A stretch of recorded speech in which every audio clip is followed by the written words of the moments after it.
안녕하세요. 예, 공급 사슬 관리 수업을 진행하도록 하겠습니다.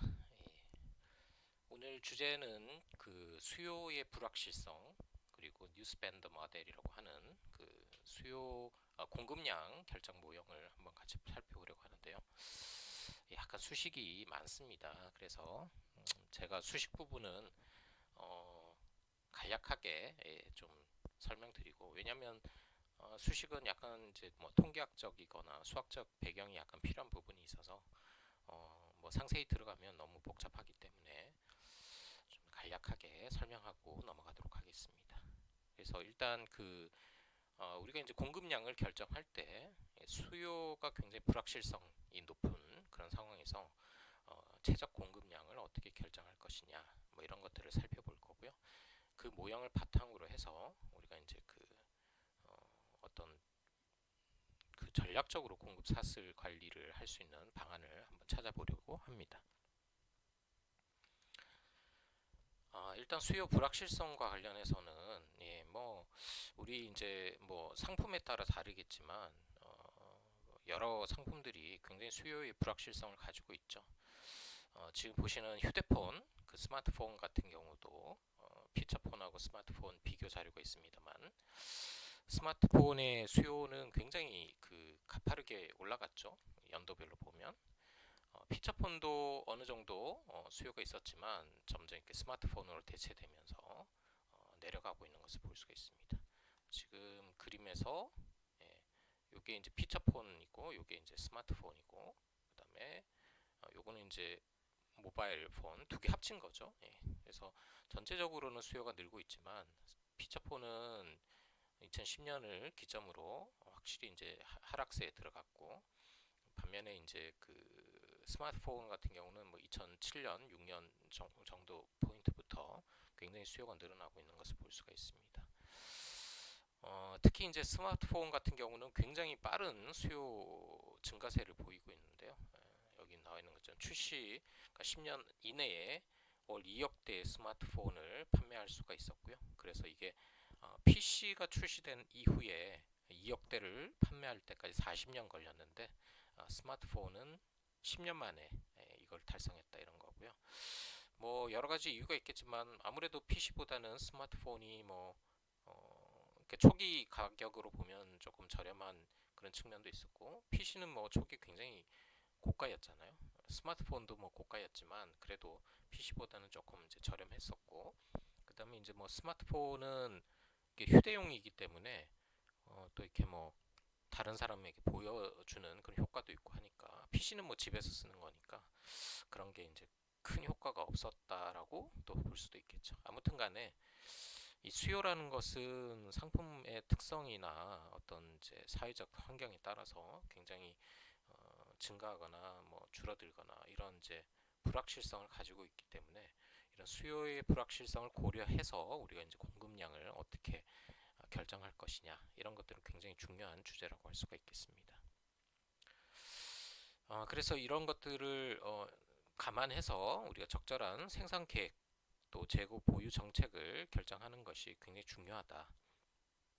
그래서 밑에 있는 이제 LG전자의 휴대폰, TV, 가전 관련된 경쟁력과 관련해서, 특히 스마트폰 같은 경우에 LG전자가 조금 이제 경쟁사에 비해서 조금 그 시장 점유율이 낮았던 이유는 뭐 품질적인 측면도 뭐 있을 수도 있겠지만, 그런 것보다도 더 중요한 거는 이제 생산 관리, 이 생산의 어떤 물류 공급 이런 것들이 원활하게 되지 않았던 그런 사례가 있었다는 거죠. 그래서 이제 공격적인 마케팅 그리고 제품도 우수함에도 불구하고 어떤 공급 사슬이 원활하지 않아서, 말하자면 이제 원재료가 공급이 잘 안 되면서 원하는 이제 수요량을 잘 채우지 못하고, 그런 것들의 어떤 결과로 문제가 있었다, 뭐 이런 얘기들도 나와 있습니다. 물론 뭐 그거 하나만 원인은 아니겠지만 여러 가지 측면에서 원인을 찾을 수 있겠습니다만은, 특히 이제 수요 측면에서 이런 문제점이 있었다는 것을 얘기를 하고 있습니다. 자, 그래서 이러한 불확실성이 높은 수요 환경에서 우리가 우리가 이제 그 최적 공급량, 생산량을 결정하기 위한 모형이 필요한데요. 우리가 이제 일반적으로 신문 판매원 모형, 뉴스밴더 모델이라고 하는 그런 이제 모형을 사용을 합니다. 이 모형의 이름이 뉴스밴더라고 적힌 이유는 이게 이제 신문 판매는 이제 신문 가판대에서 요즘은 뭐 그런 뭐 것도 뭐 어떻게 뭐 온라인 뉴스도 많습니다만 예전에 이제 초기에 이제 이 모형이 만들어질 때는 신문 가판대에서 그날 이제 신문을 판매하는데 그날 이제 판매량을 이제 어느 정도 예측을 해야 되는 거죠. 신문은 매일매일 발행되지만 또 하루 지나면 가치가 거의 없죠. 예, 그날 신문은 그날 팔아야 되는 거고 그래서 그 매일매일 그 신문 가판대에 들러서 구매하는 고객이 정해져 있지 않기 때문에 이 수요 예측하는 게 굉장히 어려운 거죠. 그러니까 길 가다가 또 뭐 좀 주요한 신문 기사가 있으면 구매하는 사람들이 좀 많을 거고 그렇지 않은 경우는 구매하지 않는 경우도 많을 겁니다. 그래서 이런 상황에서 어떻게 하면 신문 판매량을 잘 우리가 결정할 것이냐 이런 것들이 이제 좀 중요한 문제라고 할 수가 있는 거죠. 특히나 이제 신문 판매 같은 경우는 뭐 이렇게 여러 이제 가판대에서 또 판매되고 하기 때문에 이런 신문 판매원이 직면하고 있는 그런 비용 이익 구조에 대해서 우리가 잘 판단해서 할 필요가 있겠습니다. 그래서 이름은 신문 판매원 모형이지만 다른 산업 분야에서도 확장해서 사용할 수가 있는 거고요. 그래서 의류 산업 같은 경우도 신문과 비슷하게 이 시즌이라는 게 굉장히 짧죠. 예, 뭐 겨울 옷, 가을 옷, 뭐 이런 게 꼭 정해진 기간이 지나면 사실은 이제 좀 판매하기 어렵고 또 이제 뭐 판매할 수는 있겠지만 이제 이 시즌이 지난 거는 이제 또 대폭 할인해서 팔게 되잖아요. 그래서 판매 전에 미리 수요를 잘 예측해서 생산할 필요가 있겠고요. 그다음에 이제 판매 시즌 동안 수요는 확률적으로 이제 발생한다는 거죠. 그래서 예를 들어서 백화점에 패딩 같은 거 판매되는 것도 연도별로 이렇게 좀 기복이 있죠. 예를 들어서 뭐 롱 패딩 이런 것도 유행이 있어가지고 어떤 해는 굉장히 늘었다가 어떤 해는 또 확 줄었다가 또 새로운 이제 유행이 나오면 뭐 그런 것들을 또 맞춰야 되고 그런 거죠. 그리고 이제 말씀드린 것처럼 이제 시즌이 지나면 이게 뭐 패션이 이제 좀 구형이 되면 가치가 급격히 감소해서 뭐 땡처리를 하는 경우도 있죠. 예, 굉장히 할인을 많이 해서 판매하는 경우도 있습니다. 그래서 이런 것들이 이제 신문 판매 모형과 좀 쓸 수 있는 그런 이제 어떤 환경이라고 생각하시면 될 것 같고요. 그래서 이 신문 판매원 모형이 쓰일 만한 어떤 산업의 환경을 보면 시즌이 정해져 있는 거죠. 단일 판매 시즌이 있고 그게 지나면 가치가 이제 떨어지는 그런 상품들. 그다음에 이제 고객 수요가 불확실성이 있는 거죠. 이게 뭐 기복이 있고 예측이 잘 안 되는 확정적 수요가 없는 그런 환경에서 우리가 확률적으로 고객 수요를 예측해야 된다. 이렇게 말씀드릴 수가 있겠습니다. 그다음에 시즌이 시작 전에 이제 생산 보통 이제 완료가 돼야 되는 거죠. 판매하기 전에 이제 완료가 돼서 그게 이제 곧 딱 시즌이 되면 빨리 이제 팔아야 되니까. 그래서 시즌 중 판매가는 당연히 이제 원가보다 높겠죠. 그래야지 수익이 남을 테니까. 하지만 이제 시즌이 지난 후에 판매되지 않은 것들은 원가보다 낮게 판매되는 그러니까 땡처리가 되는 경우도 많다는 겁니다. 그래서 그러한 이제 산업 또 상품의 환경에서 적절한 생산량을 정하기 위해서 신문 판매원 모형이란 걸 이용해서 한번 모델링을 해보도록 하겠습니다. 일단 신문 판매원 모형을 우리가 이제 이해하려면 여러 가지 용어들을 좀 보셔야 되는데요. 지금 보면 과대 보유 비용이란 게 있고요. 이게 이름이 똑같이 돼 있는데 위에 있는 게 과대 보유 비용이고 그다음에 밑에 있는 것은 과소 보유 비용이라고 보시면 되겠습니다. 예. 제가 잘못 봤네요. 예, 맞게 돼 있네요. 예, 여기는 과대 보유 비용이고 보유 비용인데 CO라고 돼 있고 주문량이 수요를 초과해서 미입 판매 상품 발생에 따른 손실. 그러니까 너무 이렇게 재고를 많이 만들어 가지고 판매되지 않아서 이제 가치가 이제 떨어진 것들에 대한 이제 처분 가치를 고려하는 거죠.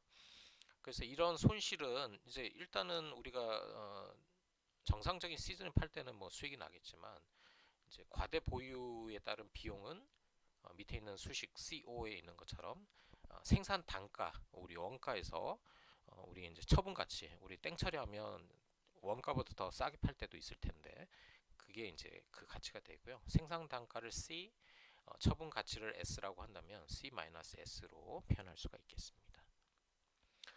자, C-S로 이렇게 표현하시면 되겠고요. 과소보유 비용은 CU라고 되어 있는데 주문량이 수요에 미치지 못해서 판매 기회를 놓쳐서 발생하는 손실을 얘기합니다. 그러니까 수요량이 굉장히 많은데 생산해 놓은 게 많지 않아서 팔 수 있는데 못 파는 기회, 그 기회 비용을 얘기하는 거죠. 그래서 판매가에서 생산 단가를 뺀 판매가를 P라고 한다면 P-C가 우리 과소 보유에 따른 비용, 기회 비용이라고 할 수가 있겠습니다. 그래서 말씀드린 것처럼 이제 과대 보유도 문제지만 과소 보유도 팔 수 있는 기회를 놓치기 때문에 최적 주문량은 과대 보유 또는 과소 보유로 인한 총 비용을 최소화할 수 있는 포인트를 우리가 최적 주문량으로 결정해야 될 거고요. 그래서 과대 보유와 과소 보유 사이에 균형을 이루는 주문량을 잘 찾는 게 신문 판매 모형의 목적이라고 할 수가 있겠습니다. 자, 그래서 이제 우리가 이제 진행을 할 텐데요. 현재 주문량에서 예를 들어서 한 단위 생산을 더 늘릴 것이냐의 어떤 의사결정은 결국은 이제 주문한 제품 판매를 했을 때 이익을 노리는 거죠. 그러니까 판매가에서 주문가만큼의 그 원가를 뺀 그 수익 부분이 될 거고요. 그다음에 이제 주문한 제품 미판매되면 아까 말씀드린 것처럼 과대 보유 비용이 발생할 수가 있는 거죠. 그래서 주문이 증가할수록 한 단위 더 늘릴 때 판매 가능성은 감소하고 미판매 가능성은 증가한다. 이렇게 되는 말씀드릴 수가 있겠습니다. 그러니까 주문량이 늘어나면 당연히 판매될 가능성은 좀 떨어질 수가 있는 거고 일반적으로 판매되지 않을 가능성은 증가하겠죠. 주문량이 늘어나면 보유 재고가 늘어날 테니까. 그래서 판매 이익과 미판매 손실 균형 주문량을 도출할 필요가 있습니다. 자, 그래서 우리가 이제 그런 상황을 기반으로 해서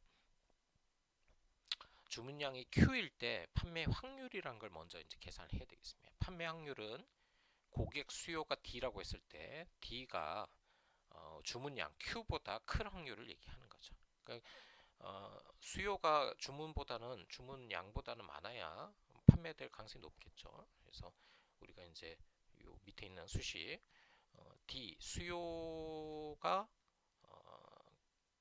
그 주문량보다 클 확률 요게 되겠고요. 요게 이제 그 반대 주문량이 수요보다 많을 확률을 1 마이너스 그 확률을 빼주면 되는 거죠. 요 P의 그 Q보다 D가 작을 확률을 우리가 FQ라고 만약에 정한다고 한다면 요게 이제 그 옆에 있는 이런 수식으로 표현될 텐데 1 마이너스 FQ가 될 텐데 이거 F는 우리가 이제 수요의 분포 함수라고 얘기를 합니다. 그래서 수요가 어느 정도 나타나는지를 보여주는 그런 함수로 표현할 수가 있겠습니다. 그러니까 FQ라고 하는 것은 고객의 불확실한 수요 D가 주문량 Q보다 작거나 같을 확률로 얘기를 할 수가 있겠습니다. 그래서 이런 수식을 이제 도출하시고요. 예. 그래서 주문량이 Q일 때 기대 손실은 미판매 가능성에다가 과대 보유 비용을 곱한 값이 되기 때문에 앞에서 말씀드린 요 FQ 판매되지 않을 확률 어느 값이죠. 곱하기 과대 보유 비용 단위당 과대 보유 비용 CO가 되는 거죠. 반면에 기대이익이라고 하는 것은 1-FQ에다가 CU 과소 보유 비용을 곱해서 계산할 수가 있겠습니다. 그래서 아까 말씀드린 것처럼 우리가 주문을 했을 때 그 주문량이 잘 팔리면 좋은데 남거나 모자라면 이제 문제가 생기기 때문에 그 균형점 기대 손실과 기대 이익의 균형점을 이렇게 이제 표현할 수가 있는 거죠. 앞쪽에 있는 주문량 Q일 때의 기대 손실하고 주문량 Q일 때 기대 이익이 일치하는 점이 되는 거죠. 그래서 지금 옆에 그림에서 보시는 것처럼 기대 이익이란 거는 주문량이 늘어날수록 줄어들고 기대 손실은 주문량이 늘어날수록 커지는데 요 사이에 이런 그 교차하는 지점 요게 이제 최적 주문량으로 판단할 수가 있다는 겁니다. 그래서 그런 식으로 우리가 이제 그 최적 주문량을 찾게 되는데요. 요 식에서 이제 Q를 이제 찾게 되는 거죠. 최적 주문량 Q를 찾게 되는데, 그래서 요거를 이렇게 앞에 수식을 좀 다시 정리를 하면, 앞에 있는 요 수식을 정리하면 요런 식으로 표현할 수가 있습니다. 이렇게 표현할 수가 있고요. 요게 되는 요런 값이 되는 Q 값이 최적 주문량이 된다는 거죠. 그래서 주문량 Q가 이제 판매되지 않을 가능성 또는 품절이 없을 가능성이 FQ가 되는 거고요. 그다음에 요 앞에 요 뒤에 있는 요거를 임계율이라고 얘기하는데 크리티컬 레이쇼라고 하는데 요거를 이제 서비스 수준으로 생각하시면 되겠습니다. 그러니까 이게 무슨 얘기냐면 우리가 이제 주문이 들어왔을 때 그 주문을 그 이렇게 충족시킬 수 있는 확률이 되는 거죠. 그래서 예를 들어서 내가 뭐 100개 주문을 받았는데 재고를 뭐 굉장히 많이 했다면 100개를 다 채울 수가 있겠죠. 주문을 다 만족시킬 수가 있을 텐데, 충족시킬 수가 있을 텐데, 그러면 이제 그 서비스 수준은 100%가 되는 거죠. 1이 되는 거고요. 반면에 이제 뭐 내가 100개의 주문을 받았지만 한 90개만 그 주문을 처리했고 10개는 재고가 없어서 못 팔았다. 그러면 90%의 그 충족률을 얘기할 수가 있을 텐데요. 그게 이제 서비스 수준이라는 거죠. 그래서 우리가 이제 알파라고 하는 거, 요거는 이제 그 물론 이제 재고를 다 맞게 주문해서 주문량이 딱 맞추면 좋지만 말씀드린 것처럼 그렇게 하려면 좀 재고를 많이 주문해야 될 거고 그다음에 이제 조금 이제 재고를 줄이면 말씀드린 서비스 수준이 좀 떨어질 수가 있는 거죠. 그래서 우리가 이제 이 서비스 수준을 어느 정도 할 것인지는 이제 전략적으로 결정할 필요가 있는데 우리 회사에서 이런 주문이 들어왔을 때 이 주문을 어느 정도까지 충족시킬 수 있도록 재고를 보유할 것이냐 이거를 우리가 알파로 정의를 해두면 된다는 거죠. 자, 그래서 수요의 확률 분포가 정해진 경우에 정확한 Q를 계산할 수가 있는데요. 고객의 수요가 평균 그리고 표준 편차를 가지는 정규 분포를 따르는 경우에 이런 식으로 고객의 주문량의 최적 주문량을 표현할 수가 있습니다. 여기서 뮤 플러스 G 알파 시그마 이렇게 돼 있는데 평균을 보통 이제 뮤라고 표현하고요. 표준 편차는 시그마라고 표현하고 이게 정규 분포라는 어떤 분포를 따르게 되면 이런 식으로 이제 표현할 수가 있다는 겁니다. 그래서 요 값을 가진 여기서 G 알파라고 하는 거는 이 알파가 아까 서비스 수준이죠. 그 서비스 수준에 맞는 정규 분포의 어떤 값을 가지고 곱하기 표준 편차 플러스 평균 이렇게 해서 계산하고요. 여기서 그 엑셀로도 요걸 이제 계산할 수 있는데 아니면 여러분들이 이제 정규 분포표라고 해서 통계학자들이 이미 계산해 놓은 어떤 표가 있습니다. 그걸 가지고 그 서비스 수준에 맞는 G값 우리가 이제 정규 분포의 어떤 값이 되는데요. 그 값을 이제 찾게 됩니다. 그래서 어떻게 하는지 간단한 예제를 가지고 한번 보시면 교재 보면 이제 제이 패션이라는 회사의 예제가 있는데요. 이 회사 같은 경우 이제 수요가 평균 9,900개 정도 있다라고 이제 가정을 하고요. 일단 표준 편차는 3,700개 정도를 가지고 정규 분포를 따른다라고 가정을 합니다. 그러니까 수요가 이렇게 이제 평균 9,900개 정도의 평균적인 수요가 있고, 근데 이제 그게 항상 똑같은 게 아니라 3,700개 정도 이제 그 편차가 있는 거죠. 플러스 마이너스 3,700개. 그러니까 9,900개, 3,700개 빼면 뭐 6,200개에서 뭐 또 만 몇천 개까지 이런 이제 편차가 있는 거죠. 근데 이제 그런 편차가 정규 분포를 따른다는 겁니다. 그래서 이게 무슨 얘기냐면 평균 정도의 이제 주로 많이 그 발생하지만 가끔 이제 조금 모자라거나 많이 발생할 때가 있다 수요가 그래서 확률적인 이제 불확실성을 가지고 있는 수요라고 할 수가 있는 거죠. 그 다음에 이제 판매가 P는 20만 원, 생산 단가는 C라고 해서 10만 원. 그러니까 원가는 10만 원이고 이제 판매가 20만 원이니까 하나 팔면 10만 원 정도 남겠죠. 근데 이제 만약에 시즌이 지나서 못 팔고 남은 것들은 우리가 이제 8만 원에 팔고 있고 이게 이제 S로 표현될 수가 있겠습니다.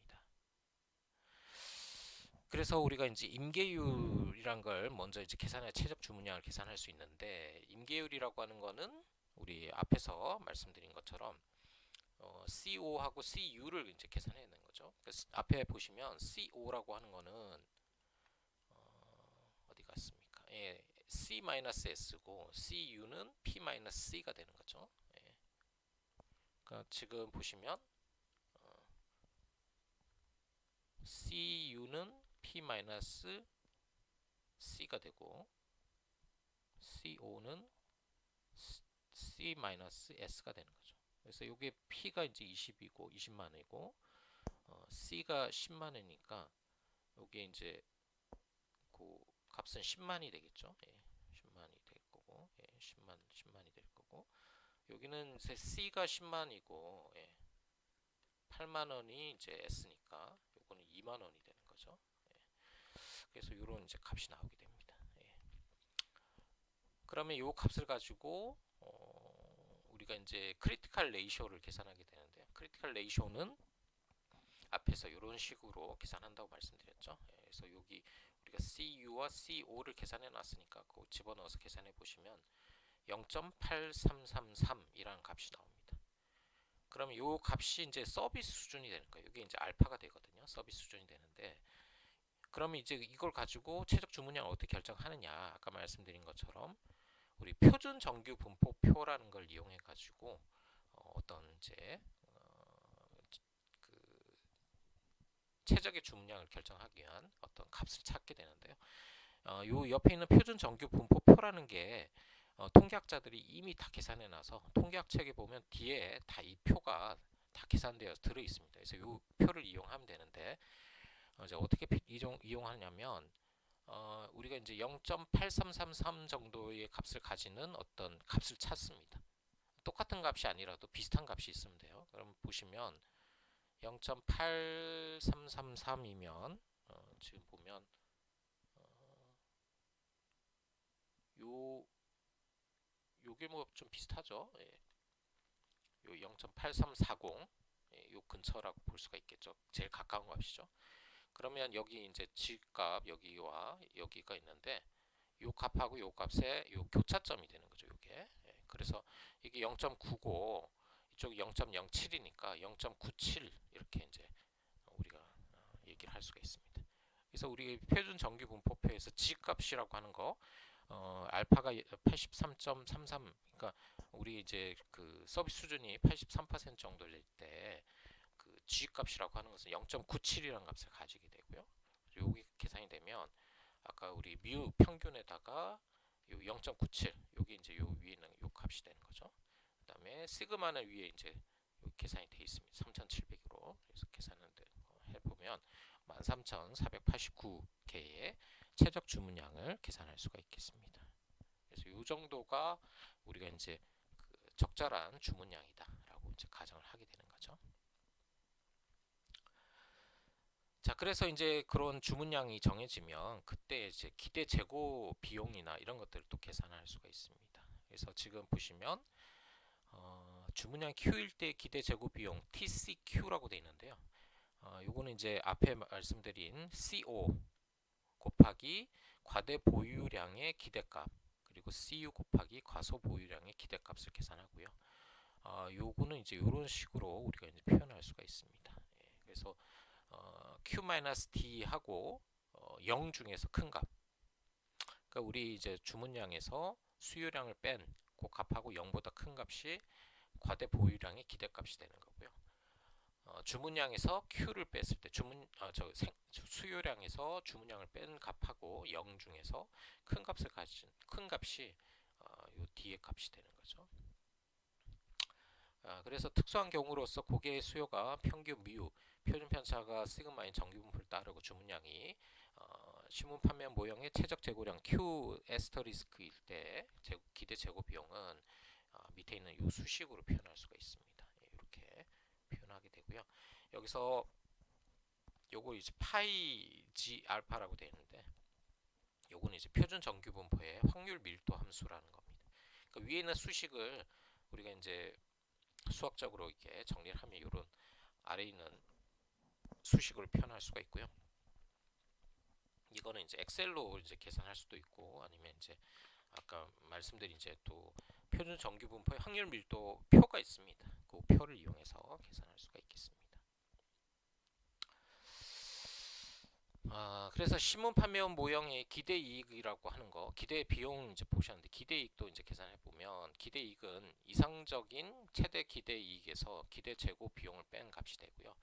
여기서 이상적 최대 기대 이익이란 미래 수요를 정확히 알 수 있었다면 얻을 수 있는 최대 이익의 기대값을 얘기하는데 이걸 수학적으로 이제 표현하면 이렇게 이제 표현할 수가 있겠습니다. 그러니까 여기 이제 아까 그 CU잖아요. 거기다 평균값을 곱해주면 되는 거죠. 그래서 신문 판매 모형을 따를 때 기대 이익은 이런 식으로 이제 표현할 수가 있겠습니다. 아까 우리 기대 이익에서 기대 이익이 아니라 이상적 기대 이익에서 요 기대 비용을 뺀 거죠. 그래서 그게 이런 식으로 표현되고 요걸 이렇게 앞에 수식에 있는 것처럼 정리하면 이런 식으로 표현할 수가 있겠습니다. 너무 이렇게 뭐 좀 수식은 너무 이렇게 뭐 심각하게 보지 마시고 결과적으로 계산을 하는 과정을 한번 보시면 될 것 같습니다. 그래서 이걸 바탕으로 해서 우리 이제 기대 재고 비용하고 기대 이익을 한번 계산해 볼 텐데요. 표준 편차가 3,700개 그리고 아까 평균은 뭐 9,900개인 어떤 이제 정규 분포를 따른 수요가 있을 때 기대 재고 비용은 아까 앞에 수식 요걸로 계산할 수가 있는 거죠. 요 2만 원, 10만 원 앞에서 계산을 다 했었고요. COCU는 그다음에 파이는 이제 0.2497인데 요거는 이제 우리가 이제 요 표에서 찾게 되는 거죠. 요 포인트인데요. 요 2497. 아까 0.97이라고 했잖아요. 0.97일 때 요 표준 정규 분포 확률 밀도 함수표라고 해서 여러분들 이제 통계학 책의 뒤에 보시면 이런 표가 있는데 거기 있는 값을 가져오시면 되겠습니다. 그리고 이제 시그마가 3,700개니까 그 3,700개를 여기다가 이제 넣어주면 여기다 넣어주면 이렇게 계산이 되는 거죠. 11,064원 이렇게 되는 거고요. 그래서 기대 이익은 이상적 기대 이익 CU 곱하기 뮤 우리 이제 10만 원 계산이 되는데요. 여기다가 9,900개 10만 원은 CU가 아까 앞에서 10만 원 계산했었죠. 9,900을 곱해주고 뒤에 TCQ는 여기 이제 요 값이죠. 11,064원이니까 기대이익은 87,936만 원으로 우리가 이제 얘기할 수가 있겠습니다. 뭐 87,936만 원인데 그러면 얼마죠? 뭐 87억인가요? 88억 정도 값이 되겠네요. 8.8억인가요? 8.8억. 자, 그래서 신문 판매원 모형을 이용해서 우리가 이제 그 여러 가지 이제 얘기를 했는데요. 이제 그 신문 판매원 모형이라는 것의 이제 단점은 단일 품목을 단일 판매처에서 판매할 때 사용할 수 있는 모형입니다. 근데 실제 수요는 이제 여러 상품들 같은 회사 아니면 뭐 다른 회사라도 뭐 예를 들어 신문 판매도 신문 가판대 보면 여러 상품들을 판매하잖아요. 그리고 뭐 같은 회사도 여러 개의 신문, 뭐 경제 신문도 있고 뭐 여러 가지 나올 수도 있는 거고. 그다음에 여러 위치에서도 이런 수요가 이제 발생할 수가 있는 거죠. 신문 가판대는 여러 군데 있을 수가 있잖아요. 그럴 때 우리가 이제 이런 이제 그 다양한 상품 또 다양한 위치에서 판매를 했을 때는 수요가 더 불확실성이 높아지는데 이런 것들은 이제 위치 또는 제품을 통합하는 방식으로 해서 불확실성을 줄일 수 있다라고 얘기를 합니다. 그래서 일단 먼저 위치 통합은 이게 뭐 예를 들어서 여기 보면 이런 거죠.